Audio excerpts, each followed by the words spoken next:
Olá a todos, tudo bem? Eu sou a Patrícia, sou visitadora técnica da Droga Vet. Nós estamos aqui hoje com a doutora Ana Karine Nespolo. A doutora Ana Karine está graduada em Medicina Veterinária desde 2002 e eu vou deixar ela aqui se apresentar para a gente conhecer melhor ela. Bem-vinda, doutora. Obrigada, Droga Vet, pelo convite. Obrigada, Patrícia. Muito obrigada pelo convite.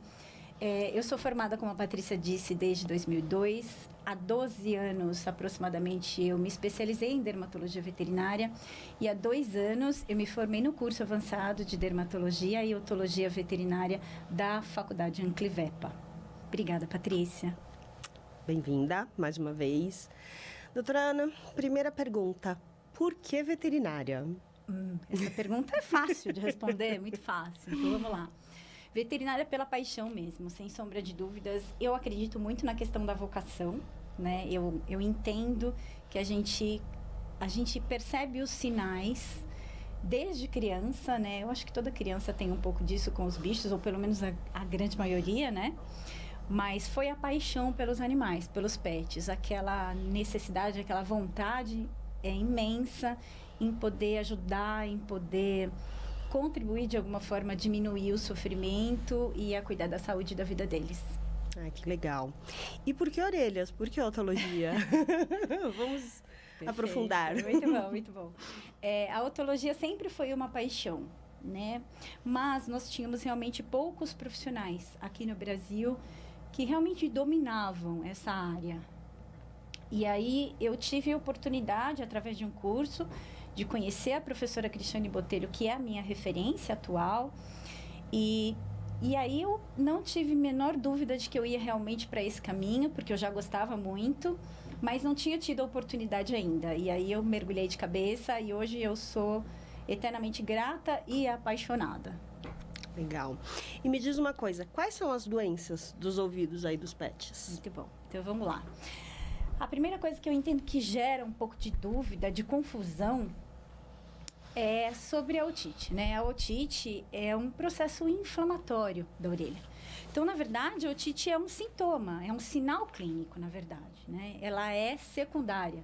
Ela é um sinal clínico de que alguma coisa está inflamando, alguma coisa está acontecendo dentro da orelha e está favorecendo aí o processo inflamatório. E a inflamação favorece a infecção. A gente vai falar mais um pouquinho sobre isso, com certeza. Então, a otite é a doença principal da orelha. E tem alguma mais comum? Perfeito. A otite é um sintoma, como eu já disse. Ou seja, o que a gente precisa entender é qual a doença que está acontecendo naquele epitélio do paciente. A gente está falando de orelha externa, claro. Entender qual é a doença de base. Então, o mais importante é a gente ir em busca da doença de base, para que a gente não fique tratando apenas o sintoma ou as infecções oportunistas em decorrência daquele sintoma. Então, o mais importante é entender qual é a doença de base. E a doença de base existem diversas, né?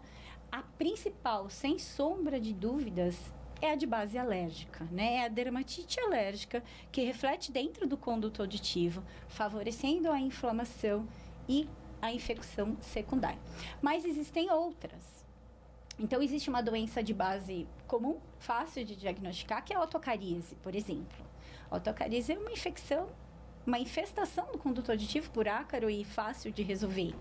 Existem as doenças endócrinas, que acontecem também no epitélio do conduto auditivo. Não são tão comuns, mas acontecem também. Existem as doenças autoimunes, que acontecem no epitélio de uma forma geral e raramente acontecem também dentro do epitélio do conduto auditivo. Para mim, essas são as mais importantes. É claro que a gente não pode desconsiderar as doenças proliferativas, seja ela de qual origem, neoplásica, não neoplásica, benigna, maligna, só proliferativa, enfim. Existem as doenças proliferativas que atrapalham a migração, a autolimpeza, né, do conduto auditivo e as desordens seborreicas, né? Lembrando que a gente também, eles principalmente, tem bastante glândula sebácea e ceruminosa, principalmente dentro dos condutos auditivos. E tem alguma menos comum? Eu acho que a menos comum realmente é a de origem autoimune, né? Primeiro porque a casuística da doença autoimune na dermatologia já é menor, óbvio. E acontecendo o sintoma dentro da orelha, é menos ainda. Então, a gente tem pouca incidência da doença autoimune dentro dos condutos auditivos. E é possível prevenir as doenças otológicas? Essa pergunta é muito boa, Patrícia. Muito a boa pergunta mesmo. que não quer calar, né? Eu entendo que tem uma doença que é passível de prevenção, a otocaríase, só. Então, tratando os contactantes e tratando o próprio paciente preventivamente, esse paciente não vai ter a infestação por ácaros dentro do conduto auditivo. É a única, Paty, que eu entenda que realmente tem prevenção, é só essa. As outras todas são passíveis de controle, são passíveis de tratamento, algumas até de cura. Tá. Porém, de cura clínica a gente fala, né? Porém, como preventivo, de fato, não vejo isso. E tem raça que é mais predisposta? Com certeza. Com certeza tem. Na minha casuística, e aí eu tô falando da minha, não tô falando de artigo científico, tô falando do que eu vivo. Lhasa e Shih Tzu certamente são os piores. Tadinhos. Além deles serem campeões da doença alérgica, eles fazem um padrão de otite proliferativa diferente dos outros. Muito mais grave. Eles proliferam de verdade. As glândulas ceruminosas, elas aumentam de forma importante. Então, eu entendo que o Lhasa e o Shih Tzu certamente são os piores. Mas, existem tantos outros, né? O Pug e o Bulldog, hoje em dia, é uma casuística enorme. O Maltês é importante pra gente. O West é importante pra gente. O Cocker. Spitz. Ah, boa. Cocker. O Spitz é importante. O Cocker deixou um pouco de ser o mais importante por conta só do número de pacientes que a gente tem. Caiu muito, né? Antes a gente tinha o Cocker campeão, por causa das desordens seborreicas, principalmente, né? E a gente tinha o Basset Hound. Mas a gente vê pouquíssimos exemplares. É só por isso que diminuiu a casuística no caso deles. Aquela orelha gigante. Pois é, tem a questão seborreica, tem a questão anatômica, tem a questão da dificuldade da autolimpeza, porque pendular demais, fica muito abafado. Então, realmente, a gente não tem mais tantos pacientes destas raças. É por isso que diminuiu a incidência, só por isso. E tem raça menos predisposta? Pinscher, sei lá.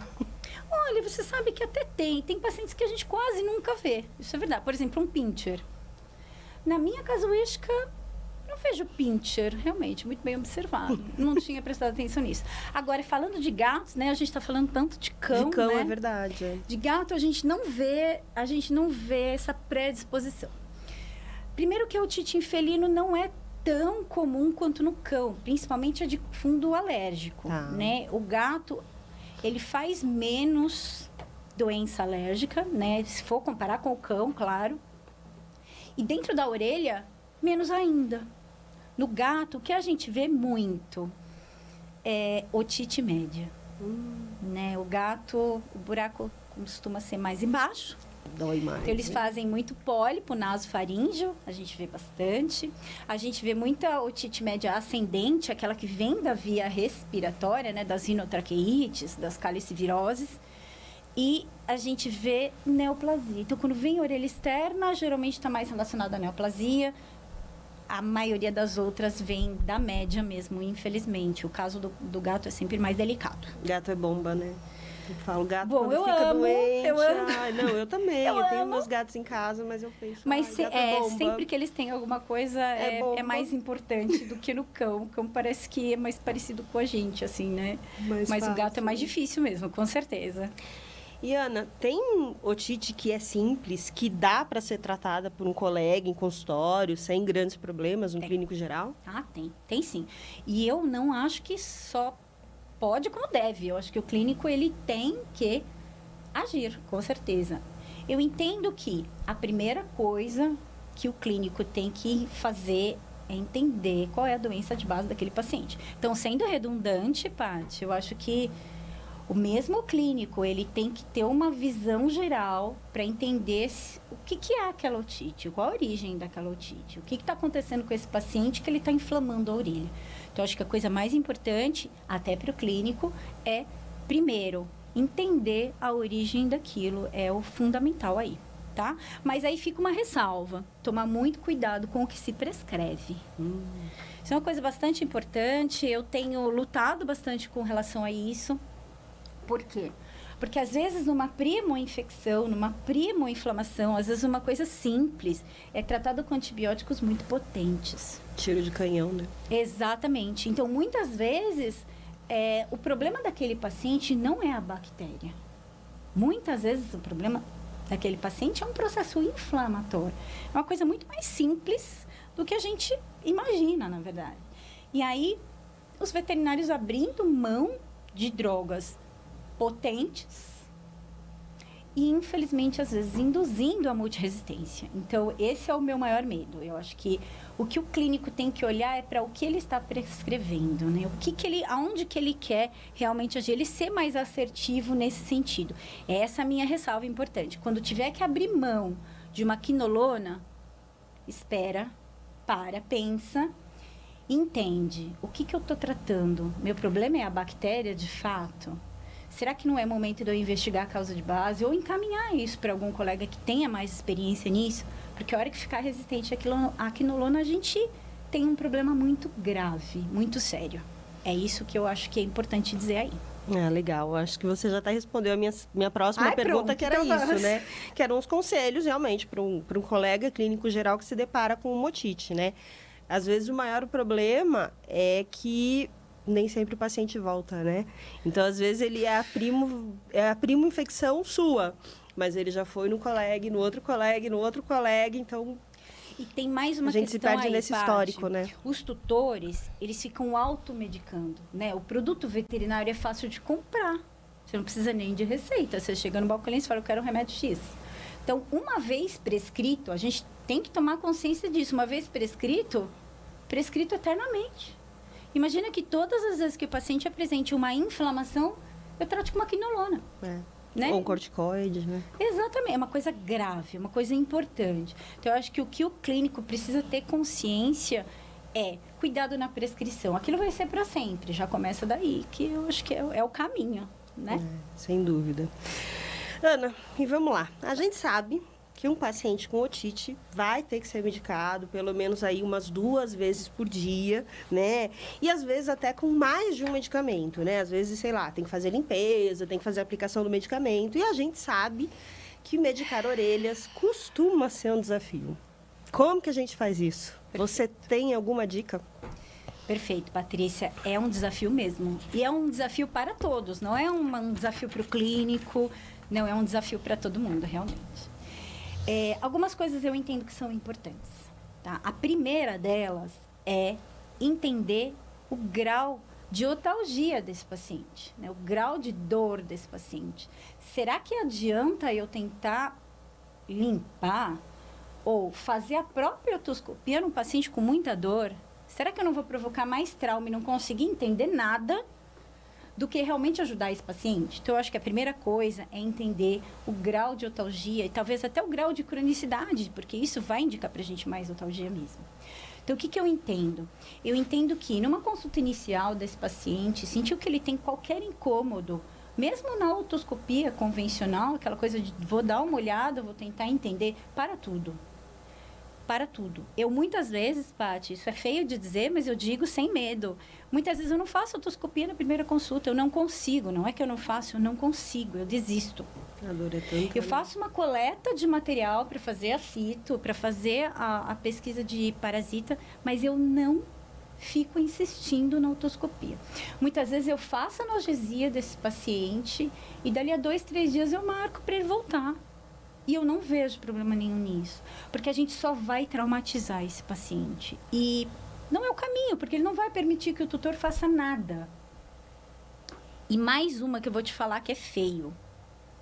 Eu ainda vejo pacientes entrando em consulta com inflamação importante, grande quantidade de cerumen, e o próprio veterinário enfiando a pinça Kelly com algodão na ponta e líquido de limpeza dentro de uma orelha que está cheia de secreção, cheia de inflamação e com muita dor.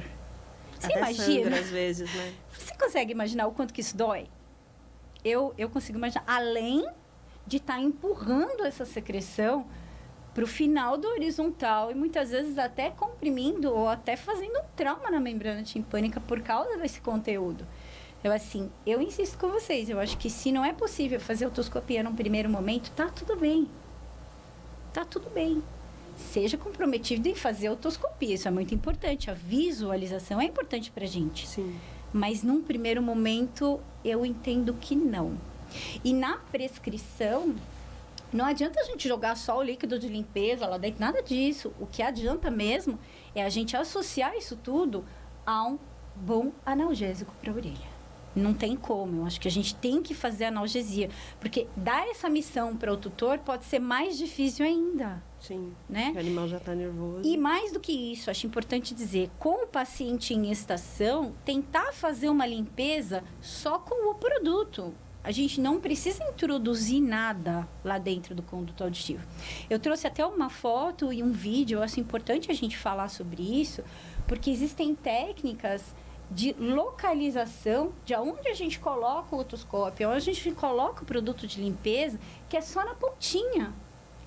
Existe uma foto que eu trouxe que fala da incisura. A incisura intertrágica é essa incisura aqui. Aqui, né? Isso mesmo. É aqui que a gente pode começar o nosso exame otoscópico, diminuindo a dor desse paciente. Claro que se estiver muito inflamado, a gente insiste quase nada, tá? Mas se estiver numa condição mais seborreica, mais ceruminosa, o que a gente faz? A gente introduz a pontinha do otoscópio e aí sim a gente continua. Bem como para aplicação de medicamento. Então, eu gosto de fazer isso na sala de consulta. Mesmo que eu não consiga fazer uma boa otoscopia, eu jogo líquido de limpeza lá dentro. Eu acho importante para mostrar para o tutor como é que isso é feito. Se eu trouxe um vídeo, claro, no vídeo o paciente está anestesiado, que era para facilitar só a didática disso. Mas é interessante a gente entender que, ó, eu aí coloco o produto, que é a fórmula, dentro de uma seringuinha. E a gente coloca a pontinha só da seringuinha dentro da incisura intertrágica. E aí joga devagarzinho e depois disso massageia. Ou seja, é o mínimo de trauma possível para o paciente. Eu acho que isso a gente deveria fazer na frente do tutor. Ah, eu quero fazer com líquido de limpeza. Põe só a pontinha.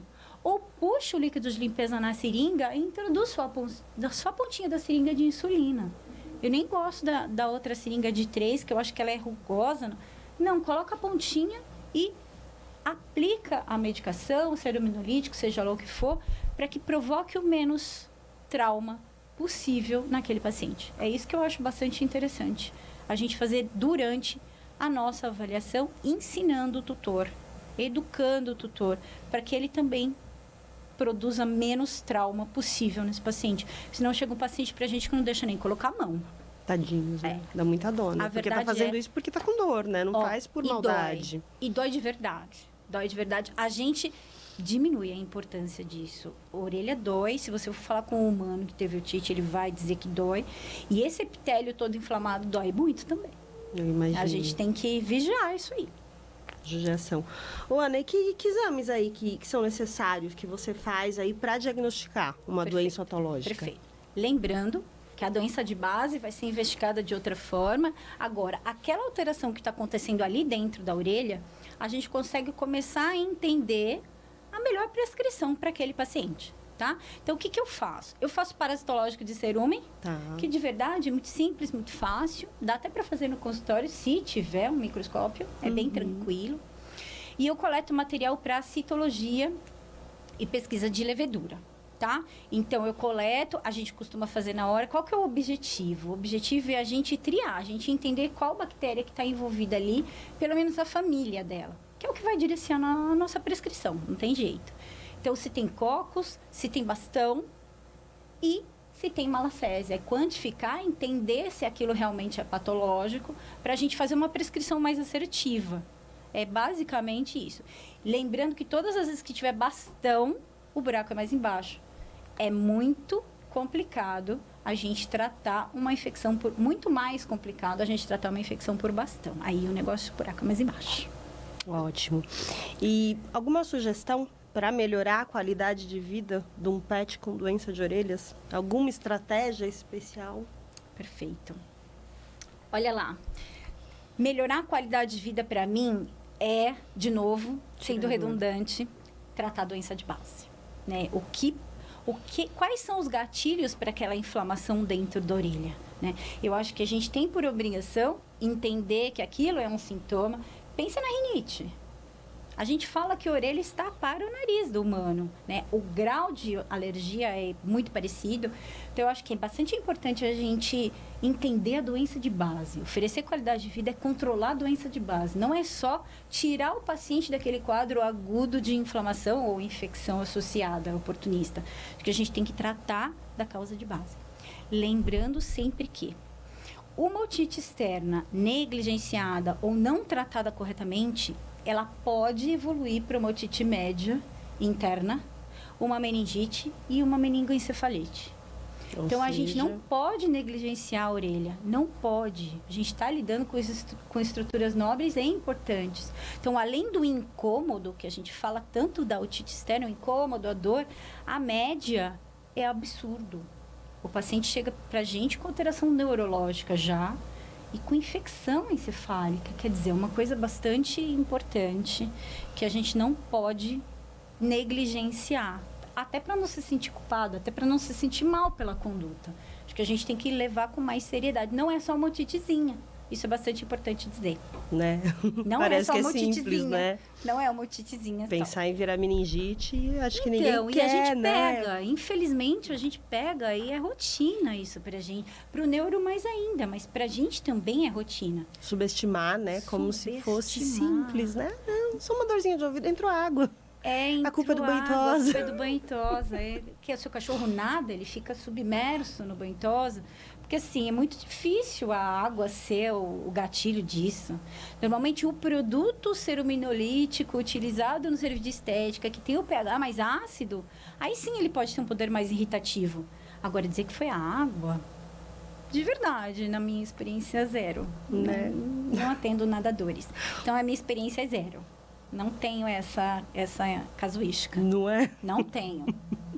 Eu já cheguei, Ana. Eu parei de clinicar tem um tempo, mas cliniquei aí por 10 anos. E eu já cheguei a atender na clínica animais que realmente eles tinham um trauma assim que você não conseguia chegar perto da cabeça deles. Parecia que o animal estava louco. O animal vinha te morder só de você fazer menção. Sim. E aí, a hora que chegava para examinar, realmente tinha hemotite, tinha uma orelha cheia de pus, às vezes com bicheira, super vermelha. É isso mesmo? É isso mesmo. Chega a enlouquecer?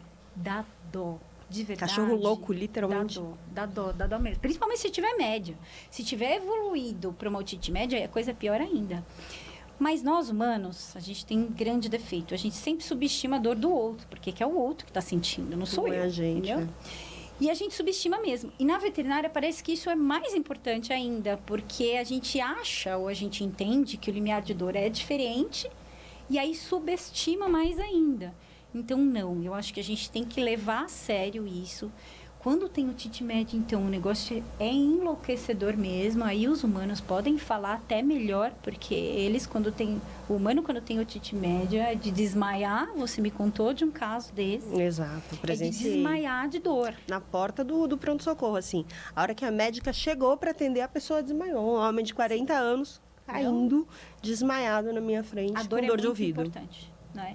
E eles não demonstram dor, né? Esse que é o problema, né? Cachorro não chora de dor. Gato, então... Gato, nada. Se esconde. Só, mas nada.